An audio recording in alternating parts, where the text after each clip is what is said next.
biggest questions of life. What happens when it's over? Heaven? Hell? Nothing?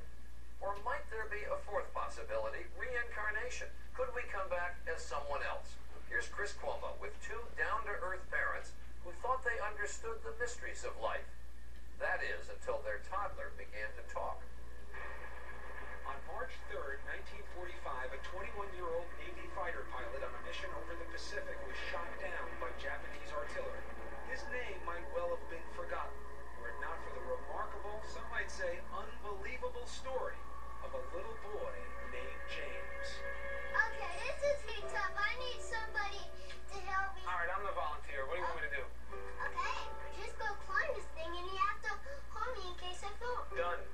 James Leiniger is all boy, 6 years old, and full of spirit. This is a special plane that goes in reverse. You don't see a lot of that. James knows a lot about planes, especially war planes. What kind of airplane is that? It's a Corsair. His parents, Andrea and Bruce Leiniger, say from an early age James would play with nothing else. He was obsessed with airplanes. If you look around the house, that's all you'll see. Airplanes, helicopters, aircraft carriers. But then, when he was 2, the planes James loved suddenly began to give him frequent and frightening nightmares. I'd wake him up and he'd be screaming, and he'd always be laying on his back, kicking his feet up at the ceiling. And I'd say, "Maybe, what were you dreaming about?" And he'd say, "Airplane crash on fire, little man can't get out." They sound like typical kiddie nightmares, but Andrea says they went on the same way for months. Maybe too much TV. But James was just 2, and his parents say only watching Barney and Teletubbies. Teletubbies! Andrea and Bruce say they weren't watching World War II documentaries or conversing about military history. This is an F-18? No, that one. So what explains the nightmares and James's strange obsession with airplanes? I talked to my mom about it a lot of times, and my mom had said maybe he's remembering a past life. What did you say? Politely, baloney. Andrea and Bruce of Lafayette, Louisiana are a highly educated, modern couple. To them, the possibility that their little son James was manifesting signs of a former life was, well, a little out there. You know, having a past life is not the initial conclusion that you come to. You try and figure out any other way he could have. Did he see anything?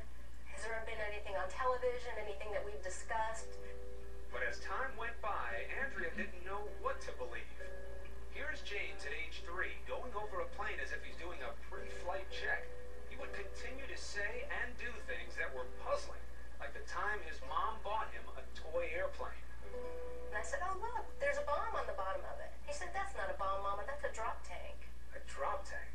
I'd never heard of a drop tank. I didn't know what a drop tank was. Andrea's mother suggested she look into the work of counselor and therapist Carol Bowman.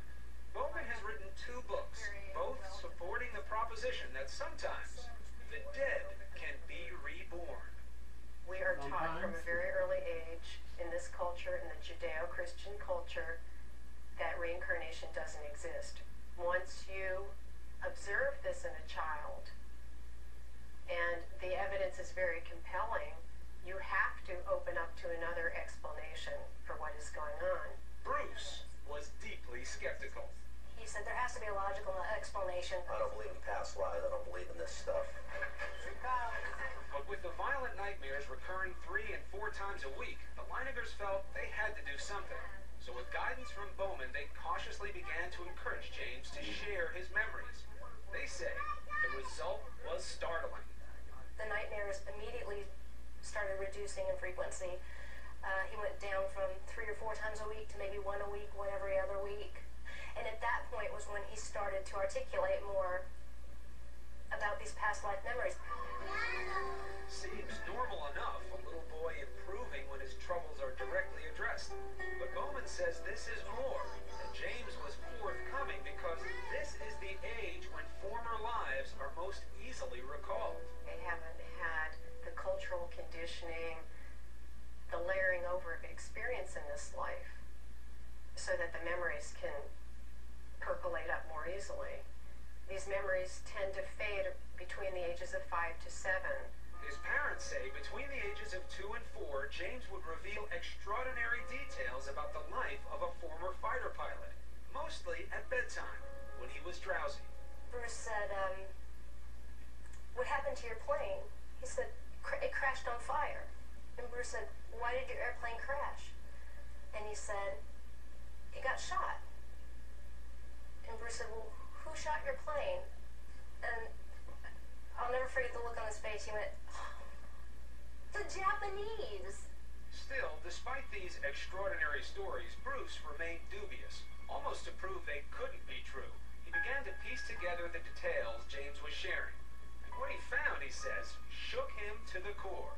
For in many instances, the stories appeared to match the facts. James seemed to be recalling real events, real people, in the life of a man who'd been dead for almost 60 years. Coming up, a toddler, just 3 years old. So how does he know the pilots from a World War II squadron? It was like holy mackerel. You could have poured my brains out of my ears. I just couldn't believe it. We'll do one more.